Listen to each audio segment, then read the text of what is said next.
semenjak pakai kawat tuh bentuk muka gue udah berubah belum sih? Kabarin dong gengs di bawah.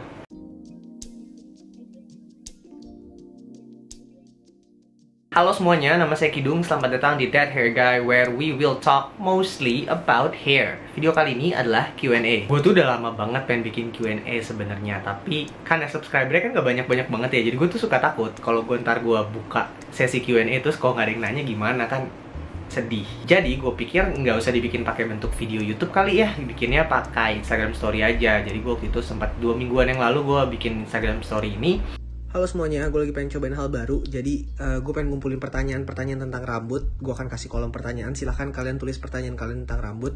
Nanti akan gue coba jawab sebisa gue. Entah pakai kayak gini satu-satu atau nanti gue compile jadi satu video buat YouTube. Hai, awal minggu ini gue sempat bikin Instagram Story yang isinya adalah kalau kalian mau nanya tentang rambut silahkan tanya, kan gue bikin question box gitu.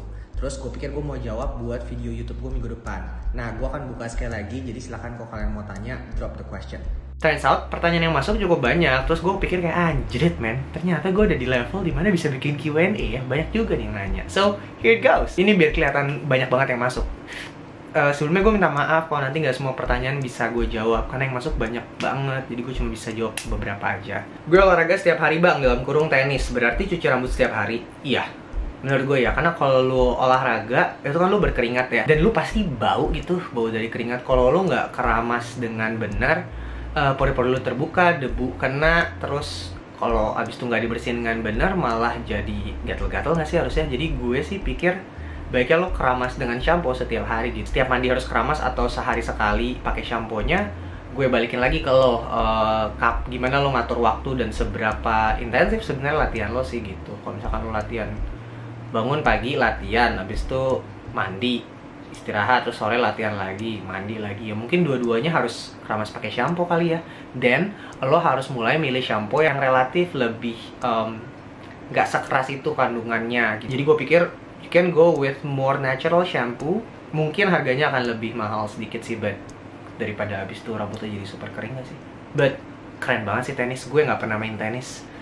Pengalaman gue tentang tenis cuman dari Prince of Tennis yang ini. Gue tua. Cool. 2. Model guntingan rambut yang paling menantang atau sulit dikerjakan? Lumayan kesulitan memotong orang dengan rambut keriting karena susah diambil sectionnya, terus rambutnya mencuat kemana-mana gitu. Jadi gue sempet diskusi banyak sama temen gue namanya Haitam. Dia adalah seorang barber di Melbourne.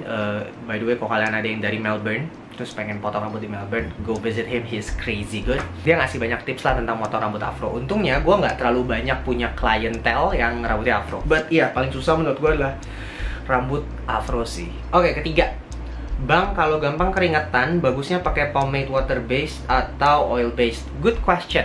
I would say, karena lu tanyanya tentang pomade, jadi gue akan jawab di pomade aja. I think you can go with oil based. Gue berasumsi pomade water based yang gue juga nggak terlalu banyak coba, by the way, itu akan meleleh ketika lo keringetan gitu, dan holdnya total hilang. Jadi mau lo sisir ulang juga ya udah larut sama air keringat lo gitu. Jadi oil based adalah pilihan yang lebih tepat menurut gue, karena karakteristik oil based pomade yang punya restylability gitu loh. Jadi mudah berkeringat akan membuat gaya rambut yang lo tata akan lebih mudah rusak, tanda kutip gitu. Nah, oil based bisa memperbaiki itu. Water based juga bisa dengan wet combing gitu, tapi habis itu holdnya menurun ya. Jadi oil based gue rasa adalah pilihan lebih tepat sih. Berikutnya, dari segi ketahanan dan hasil, lebih bagus clay atau hair dust, hair powder? Tergantung hairstyle yang pengen lo tuju, tergantung tipe rambut lo, dan tergantung panjang rambut lo. Sebagai contoh, kalau rambut lo sepanjang gue dan pengen gaya rambut kayak gue gini, pakai hair powder aja nggak akan cukup. Karena I don't know, gue tuh selalu merasa hair powder itu susah sekali untuk berdiri sendiri, kecuali rambut lo super pendek kayak French crop gitu. Kalau rambut lo panjang kayak gini, nggak akan kuat dia untuk nahan bagian ininya nih.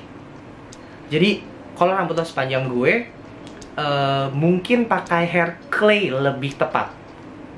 Tapi kalau rambut lo pendek dan gaya rambut yang pengen lo sasar tuh kayak French crop atau kayak mohawk kayak rambut gue yang awal tahun itu, mungkin hair powder lebih cocok. Karena semakin pendek rambut lo, kan sebenarnya jumlah produk yang lo butuhkan lebih sedikit. Kalau lo pakai clay clay itu punya tendensi untuk jadi berat gitu, dan rambut lo malah either jadi berminyak atau jadi kempes gitu sih. So mungkin nih kalau rambut lo lebih pendek dan lo mau gaya rambut yang French crop, tekstur, atau yang kayak naik-naik dikit tapi pendek, hair powder lebih cocok. Tapi if you have like longer hair, probably hair clay lebih cocok lah. Berikutnya, clay impor atau lokal paling rekomen tanda seru. Sebelumnya ya, pertama kalau lo pakai garis miring itu sebenarnya nggak perlu di spasi. Oke. Terus yang kedua, begitu juga kalau di akhir kalimat gak perlu pakai spasi untuk tanda serunya. Ketiga, kalau lo nanya, itu tuh harusnya pakai tanda tanya, bukan tanda seru. Kalau pakai tanda seru tuh kayak nyuruh. Tahu. Anyway, clay impor atau lokal paling rekomen? Buat gue, pertama gue tuh paling gak suka ditanya produk rekomen ya, karena rekomen tuh untuk siapa gitu. Untuk gue, kan belum tentu cocok buat lo. Gitu. Itu kenapa pertanyaan bagusan A atau B tuh gak akan bisa gue jawab sampai kapanpun. Kalau untuk gue pribadi, produk-produk yang sedang gue pakai ada di video sebelum ini gitu. Gue nggak tahu essential dari Ruger ini hitungannya clay atau enggak, tapi ini cocok, ini bagus buat gue. Gue lagi pakai Enigma. Ini sebenarnya volumizing cream sih, tapi feel-nya kayak clay dengan konsistensi yang lebih creamy aja. Clay lokal yang gue suka, I have to say sampai saat ini No Bad Hair adalah produk yang menurut gue paling superior dibanding clay-clay lokal lainnya yang pernah gue coba. So different, so unique.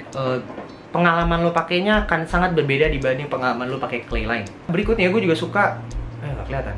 Ini Clayton dari Smith. I think ini adalah kayak clay itu kayak apa sih? Kayak Clayton Smith. Ini clay menurut gue. Menarik. Karakteristiknya sangat berbeda kedua produk ini, tapi dua-duanya bagus buat gue. Clay lokal terakhir adalah Paradox Grooming Grandfather Time Clay. Menurut gue produk ini surprisingly menarik holdnya gitu, kayak nggak kaku tapi bertahan sepanjang hari itu, bahkan ketika rambut gue panjang. So that's good. Tapi semua produk itu menurut gue bagus dan rekomen untuk diri gue ya. Jadi gue nggak mau tuh dengar ada yang kayak, "Bang, saya nonton video abang yang Q&A ini terus saya beli claynya, kata abang bagus, ternyata di saya jelek." Nggak mau tuh gue. Nggak mau tuh ada penonton-penonton yang nggak kritis untuk menganalisis rambut dia sama rambut gue berbeda ya. Jadi gue nggak mau dengar tuh ada gitu-gituan tuh. Berikutnya, rambut gue sampingnya kan mekar ke samping kok. Itu kalau mau dilemesin bisa nggak? Interesting, gue pernah motong orang ini, so I know his hair. Oke. Bisa dilemesin dalam arti apa? Bisa diturunin atau enggak? Untuk menjawab bisa diturunin atau enggak, jawabannya bisa. Tapi untuk rambut lo bisa diturunin, lo butuh panjangin sampai panjang tertentu sehingga rambutnya cukup berat untuk dia bisa turun. Oke, itu yang pertama. Tapi kalau potongan rambut lo itu pakai clipper, pilihannya adalah yang satu lagi. Justru bikin rambut lo super pendek di bagian samping supaya dia bisa tidak mengganggu dan nggak mekar gitu. Kedua opsi itu punya pro dan kontranya sendiri-sendiri lah. Kalau lebih panjang, waktunya lama karena gue tau potongan lo clipper. Terus akan ada masalah transisi di mana panjangnya nanggung. Terus repot stylingnya karena butuh effort yang lebih berat untuk ngatasin bagian ininya.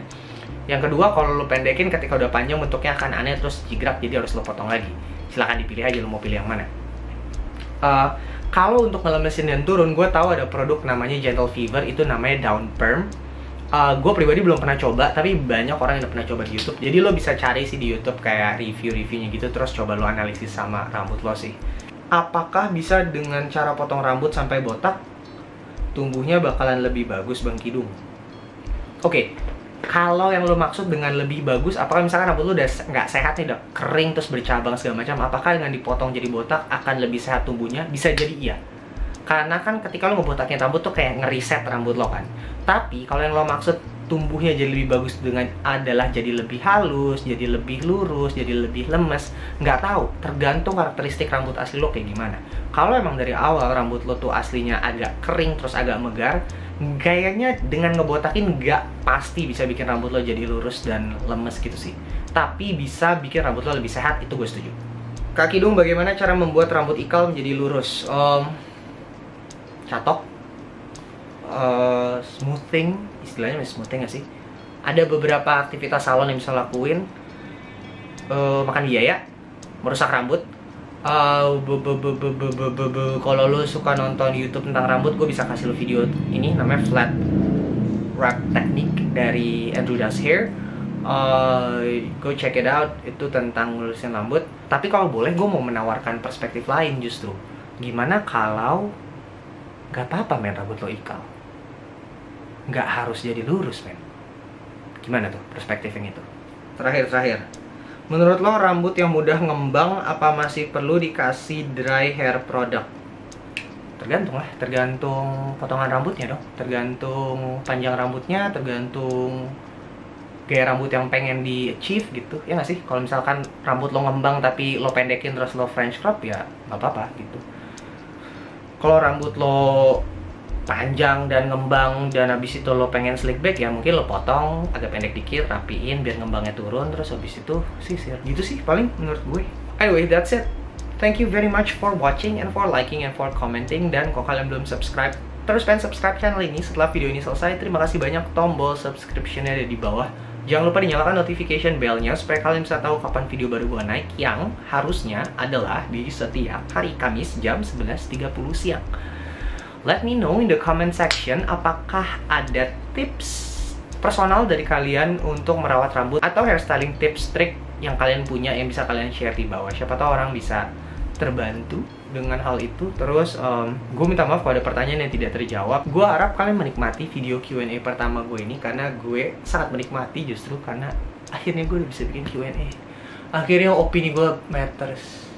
Ya, jangan lupa disebarkan video ini ke semua saluran media sosial yang kalian pakai, Facebook, Twitter, Instagram, TikTok. Kalau kalian pakai Instagram, jangan lupa pakai hashtag #ThatHairGuy, dan jangan lupa mention gue di Instagram. Akun Instagram gue adalah _kidung_, harusnya mudah dicari.